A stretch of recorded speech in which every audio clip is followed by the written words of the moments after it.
Hej alle sammen. I dag der vil jeg lave sådan en ting, jeg fortryder, jeg har købt. Så skal vi ikke bare komme i gang? Og det kan godt være, at nogle af jer I tænker, at det er da ikke særlig meget, som jeg fortryder. Men det er fordi, her for 5 dage siden eller sådan noget, så smed jeg sådan 17 ting ud, som jeg faktisk aldrig havde brugt, selvom jeg havde købt det. Så det er derfor, der ikke lige er sådan masser af ting. Men skal vi ikke starte? Og den første ting, den er den her øjenskygge her. Og hvor der står Romeo og Julie, fordi det er fra de mærke. Og ja, altså farverne de er sådan flotte nok, men den er helt våd og ulækker og slimet. Altså det er lige før den vil virke bedre som en lipgloss eller sådan noget. Og den virker bare ikke, så men heldigvis så fik jeg den faktisk på tilbud i Kvickly, så den har kun kostet 1 krone, så det er sådan meget fint. Det var sådan 10 ting for 10 kroner. Men ja, og så den anden ting, det var den her Cola lipgloss her. Og jeg ved godt, at de her de er dårlige. Og jeg købte den egentlig også mest, fordi at den var i en pakke i en rigtig sød toilettaske. Så det var egentlig mest af grunden. Og så den dufter fint nok af cola. Og sådan, men når man tager den på læberne, den er bare ikke god. Jeg kan brække mig, hvis jeg får den på. Nej, det skal man bare ikke. Det er ikke meningen, at man skal brække sig af lipgloss. Så nej. Og den her, jeg tror den er købt i sådan en toilettaske normal. Og ja, så har jeg den her lipgloss her. Fra, den er godt nok fra Tia, så jeg havde heller ikke forventet, at den var god. Jeg skulle bruge en lipgloss, og jeg var i Tia med en af mine veninder. Og ja, I kan se, at jeg har faktisk nærmest ikke brugt den, fordi altså, den dufter ikke engang godt, og altså, den klistrer virkelig meget. Og altså, den er virkelig ubehagelig at have på læberne, fordi den klistrer virkelig. Så nej, den har sikkert også bare kostet 20 kroner, jeg kan ikke huske det. Og så har jeg den her mascara. Og altså, nogle af jer vil sikkert synes, den er fin nok. Men altså, for mig, efter sådan en uge, så begyndte den at klumpe helt vildt. Og hver gang jeg tog den på mine øjenvipper, så smuldrer den helt vildt. Sådan hele vejen under mine øjne, der havde jeg bare helt masse sort mascara, fordi den bare havde smuldret af. Og så klumper den også bare mine øjenvipper sammen. Og det er faktisk ret ærgerligt, fordi at ellers ville ser den rigtig sød ud og sådan, men nej. Og så har jeg sådan nogle, det er godt nok ikke make-up på, men det er sådan nogle øreringe her fra en hjemmeside, der hedder Wish. Og altså, de blev også mest købt for sjovt, de sådan kostede 30 kroner. Og jeg tænkte, det ville være sjovt at have sådan nogle her, fordi at I kan se, det er sådan en normal ørering. Men hvis man sådan trykker på dem her, så kan de lyse. Her kan I se. Og det synes jeg selvfølgelig var rigtig sjovt. Så jeg købte dem sådan lidt for sjov. Men og den første dag, da jeg så fik dem, der virkede de fint.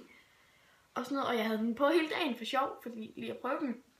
Men så næste dag, så er de så faldet ned fra min make-up-hylde. Og så sker det her. Den ene, den falder fuldstændig fra hinanden, og den er fuldstændig ødelagt. Og altså, det er sådan, virkelig sådan, at den kan nærmest ikke laves igen. Altså, man kan godt tage den ind her, og man kan sikkert godt få den til at lyse.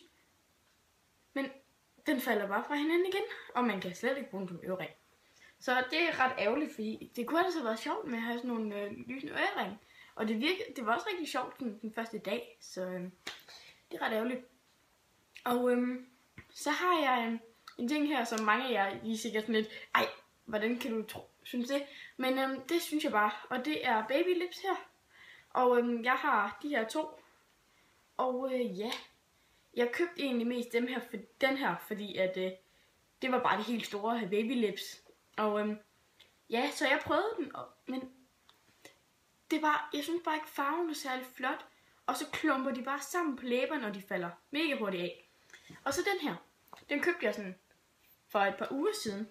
Og altså, jeg købte den mest, fordi jeg har sådan hørt, ej, de sorte, de er mega gode, og dem kan man nærmest ikke få i Danmark, og nu er de kommet til Danmark og sådan noget, og så tænker jeg, hvorfor tager jeg den ikke? Og så valgte jeg den her lysrøde, den er faktisk ser flot ud her.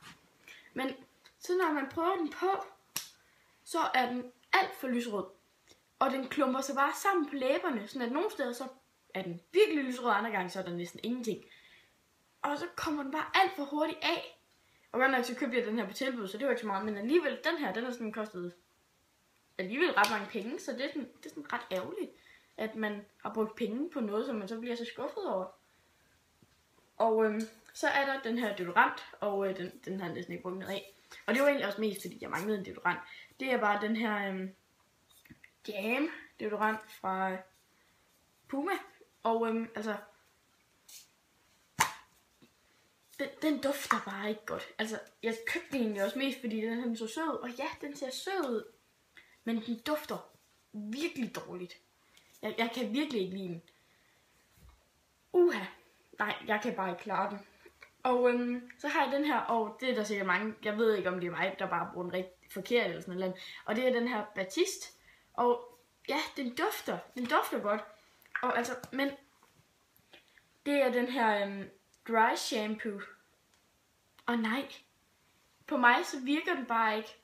Altså, det eneste den gør, den skulle jo stoppe sådan med at få håret til at være fedtet. Og det eneste den gør ved mig, det er at få til at være mere fedtet. Og så bare vådt og klamt og ulækkert. Og når det er ikke det er en dry shampoo, den skal til for. Så det er jeg faktisk ret skuffet over, fordi jeg har sådan hørt alle mine venner, de var bare sådan, ej, Batiste, det er bare mega godt. Så jeg købte den her lille en normal, så den har jo selvfølgelig også været billig, men stadigvæk, det er ret skuffende, når alle mine venner, de sådan, synes, den er mega god, og så kommer jeg bare her. Nej, den er ikke god. Ja, og så er der en anden lipgloss, og der er rigtig mange lipgloss, fordi jeg kan godt lide lipgloss. Og det er den her raspberry lipgloss, og ja, den købte jeg også i normal. Det er sådan 20 kroner. Og altså, jeg ved ikke hvorfor, fordi den dufter virkelig ikke godt. Og det I kan se, den ser sådan her ud, og jeg har næsten ikke brugt den. Og den dufter bare ikke godt, og den sidder virkelig dårligt på læberne, og den klistrer virkelig. Og så smager den bare virkelig dårligt, fordi jeg er sådan en, der godt gør sådan her tit. Og nej. Og det er bare træls, fordi at jeg synes, at den var virkelig sød, den her. Og ja, det var ret øv. Og så er der noget her, som flere af de også tænker, hey, dem bruger jeg meget af sådan noget. Og det er bare fordi, det er de her Body Shop, og jeg har 2 af dem. Jeg har den ene, det er den med raspberry, og den anden, det er med strawberry. Og ja, de dufter mega godt, men de sidder virkelig klistret på læberne, og så holder de bare overhovedet ikke. Det er lige før jeg vil spise dem mere, end jeg vil sætte dem på læberne, fordi de holder bare overhovedet ikke. Og det er egentlig ret ærgerligt, fordi at jeg har hørt rigtig meget godt om de her Body Shop lipgloss. Så det var sådan ret ærgerligt. Og så en anden ting, det er den her body butter fra The Body Shop. Den købte jeg sådan faktisk i sidste uge, og jeg prøvede den sådan her i går. Og den er virkelig sød, den er sådan rigtig farve. Den er med fersken, tror jeg det er. Jeg kan ikke lige huske det. Men den dufter sådan fint nok. Den dufter lidt kraftig, den her. Men så når man tager den på. Ej, hvor den. Nej, den er simpelthen alt for kraftig. Og jeg er sådan en, der bare ikke kan have kraftige dufte på mig og sådan noget. Det er bare ærgerligt, fordi at den er sådan. Den har godt nok kun kostet 50 kroner, fordi det er den her ministørrelse, men alligevel, det er sådan ret ærgerligt, at man har brugt sådan 50 kroner på det her. Og så er en anden ting fra The Body Shop, og det er sikkert mig, der ikke kan finde ud af det, fordi jeg er virkelig dårlig til at lægge øjenskygge. Men det er den her øjenskyggepalette, og herom der kan I sådan se, der er sådan en instruktion til, hvordan man skal gøre. Men det er jo sådan, at der er de her farver, og så kan man sådan lægge en flot øjenskygge på. Og jeg har prøvet det, og den sætter sig bare ikke helt godt, og den her børste, som I kan se, der følger med, den virker bare ikke særlig godt til det, og det er sikkert også bare mig, som ikke kan finde ud af det, men fordi jeg ikke kan finde ud af det, så virker det bare ikke for mig. Og den er ellers mega sød, den her lille en. Jeg fik den godt nok i en gaveæske, så det er sådan gaveæske, så det er ikke helt noget, jeg købte, men stadigvæk. Det er sådan ret ærgerligt, fordi det kunne ellers være fedt, fordi det er sådan nogle flotte farver, der er i, så ja, det er ret ærgerligt. Og så en anden ting, det er også fra The Body Shop. Det er den her mascara med glimmer i. Og jeg tænkte, ej, mascara med glimmer i, det bliver sikkert mega flot. Men altså, det er også, man kan ikke se noget glimmer.